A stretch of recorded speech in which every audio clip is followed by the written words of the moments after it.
Heart is not trying to say anything, it is just trying to make sure every part of the body gets the nourishment of blood flow. So it's your brain speaking in different tongues. So before you invest this life into something, you must look whether today if I invest my life into this, after 25 years, will it still mean a lot to me? After 50 years, will it still mean a lot to me? At the end of my life, if I turn back and I look, will I be proud of this or will I be ashamed of what I'm doing right now?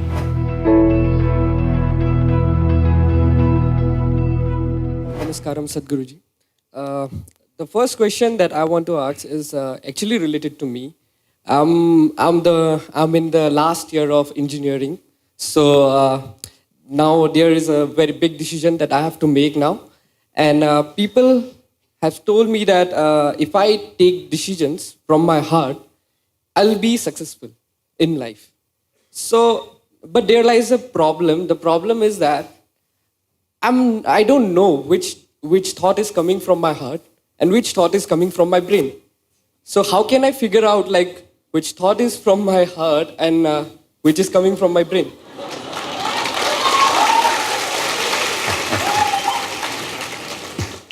The heart makes only two sounds, lub-dub.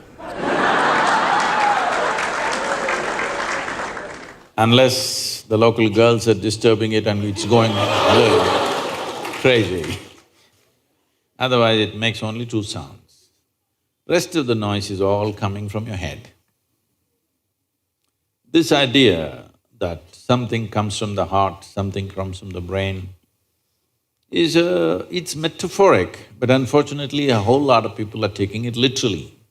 There was a time in many parts of the world, particularly in Arabia, the medical science in Arabia believed the blood is pumped from the liver. You might have heard Urdu sayings about Kalija, have you? Because they believed blood is being pumped from the liver, because liver is a far more complicated organ than the heart. Heart is a simple pump. So do not give it any more responsibilities other than continuously pumping the blood and keeping you alive, unless somebody here breaks it. So, about the last year of engineering, I want you to change that language because this happened. Can I tell you a joke? It's okay? Yeah. You're pretty serious about this, that's why I'm asking. This happened. A very celebrated scientist was at a dinner and he was not grandly dressed or anything, he was looking very ordinary. So the lady who was, sitting next to him didn't pay much attention to him, she doesn't know who he is. But after some time, just to be polite, to make some conversation, "May I know what do you do?" He said, "I'm studying science." She said, "Oh, I finished that in my 10th class." So you're not going to, you're not in the last year of engineering, maybe the course, but not the last year of engineering, because for your entire life, if you learn engineering, when you're dying, after 100 years, okay? I'm not preponing it. After 100 years when you're dying, you would still know, if you are a constant learning process, you would still know you know very little about engineering. With that little, many things happen, that's different. So don't be in the last year of engineering. I know the program may be closing, but not the last year of engineering, okay? So, essentially engineering means to have things the way we want. Yes? When we say this building is well engineered, I'm not saying that. If we say this building is well engineered or an automobile is well engineered, what it means is it's functioning the way we want. Yes? Of all the pieces of engineering on this planet, of many pieces of engineering, a tree is a fantastic engineering, even a mountain is fantastic engineering, because it stood there for 1,000,000 years, that means it must be good engineering, isn't it? Yes? Something that stands there for 1,000,000 years must be well engineered. Of all this, the most sophisticated piece of engineering is human mechanism, isn't it so? Hello? Most sophisticated of all the pieces of engineering. Now, because it's a sophisticated piece of engineering, it needs a certain level of attention, otherwise you don't figure it. Now that we gave you such a highly, high-tech piece of engineering, I'm asking you, did you read the user's manual? I think there is no user manual for now. How can they make such a fantastic piece of engineering without a user's manual? Maybe it doesn't come with a booklet attached to your neck when you were born. But indications must be there, isn't it, how to use it? Huh? Is it true somebody who's an athlete or a gymnast or someone else like that learns to use their body than a whole lot of other people? Yes? Obviously, at least one aspect of the physical engineering of the body, they seem to have read the user's manual about the physical aspects.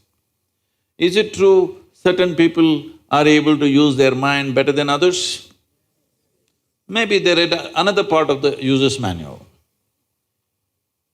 So, now with this heart manual and the brain manual, see, the problem is most people are prejudiced against the brain.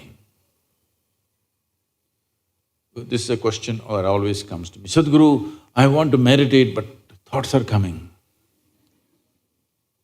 The common question everywhere. I ask them, see, I'll make you meditate. We will stop the liver, we'll stop the kidney, we'll stop the heart, we'll stop everything, okay? Oh, no, Sadhguru. So you want the liver to function when you're meditating. You want the kidneys to function. You want even the spleen to function, you want the heart to function, but you don't want your brain to function for some reason. This is simply because brain is a new equipment that you got in the evolutionary process. This level of cerebral development happened more recently compared to the other systems.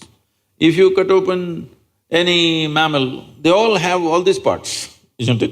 Every part that you have here, all of them have. Even if you open a frog, most of you, you're biology department.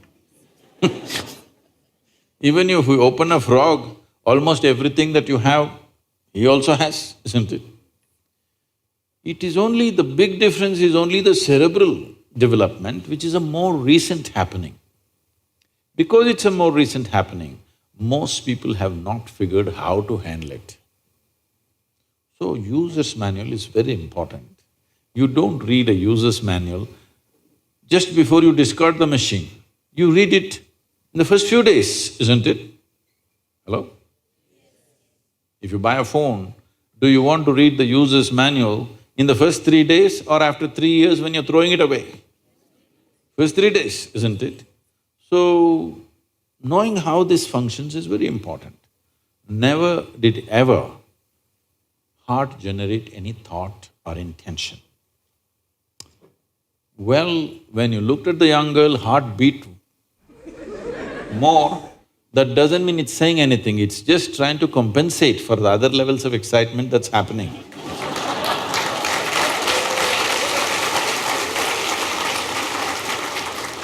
The heart is not trying to say anything, it is only compensating, you need more blood, so it's pumping little harder.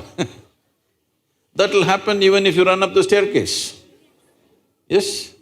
What happens to you little panting when you fall in love also happens physiologically when you run up a staircase, yes or no? Fear also does that to a whole lot of people. So, heart is not trying to say anything, It is just trying to make sure every part of the body gets the nourishment of blood flow. So it's your brain speaking in different tongues.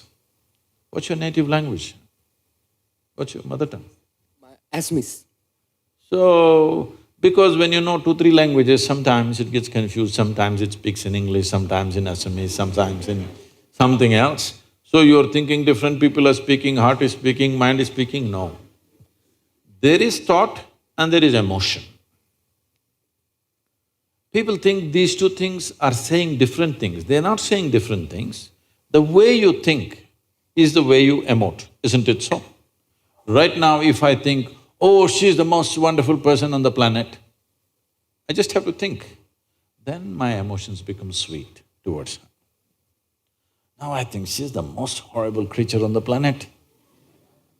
Now my emotions become nasty. Yes or no?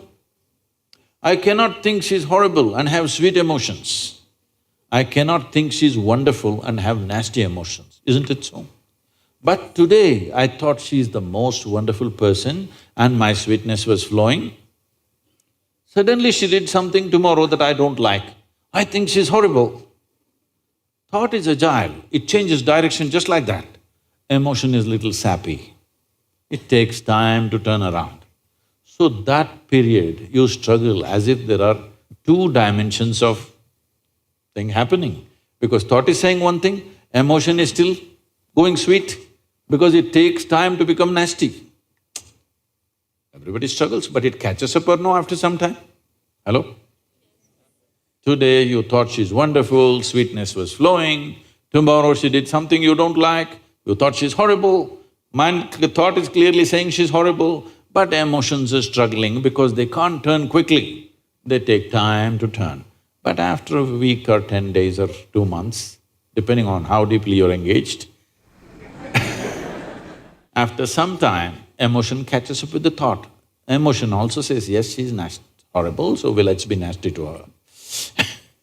So, they're not speaking different languages. One is agile, another is little slow in its corners. So, it looks like they're speaking different languages. When it comes to what you want to do, you must think clearly, it's very important. Thinking clearly means, the question is not about what will get me this, what will get me that. Is your life precious to you? All of you, I'm asking. Your life, is it precious to you? Yes. So before you invest this life into something, you must look whether today if I invest my life into this, after 25 years, will it still mean a lot to me?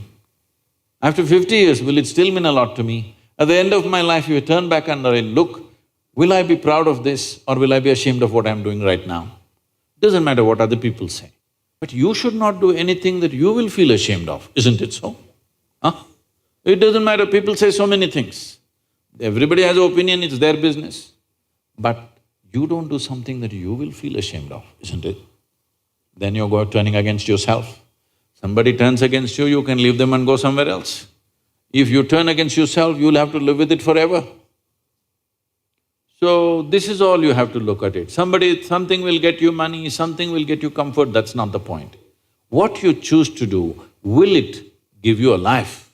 When I say give you a life, are you just trying to make a living or are you trying to make a life out of this? This is important.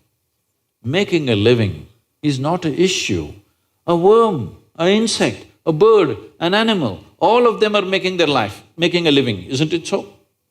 They're even making a life out of it, but definitely they're making a living. So making a living with such a big brain is not an issue.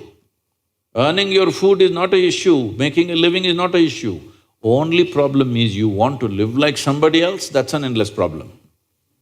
I want to live is not a problem. I want to live like you, this is a problem.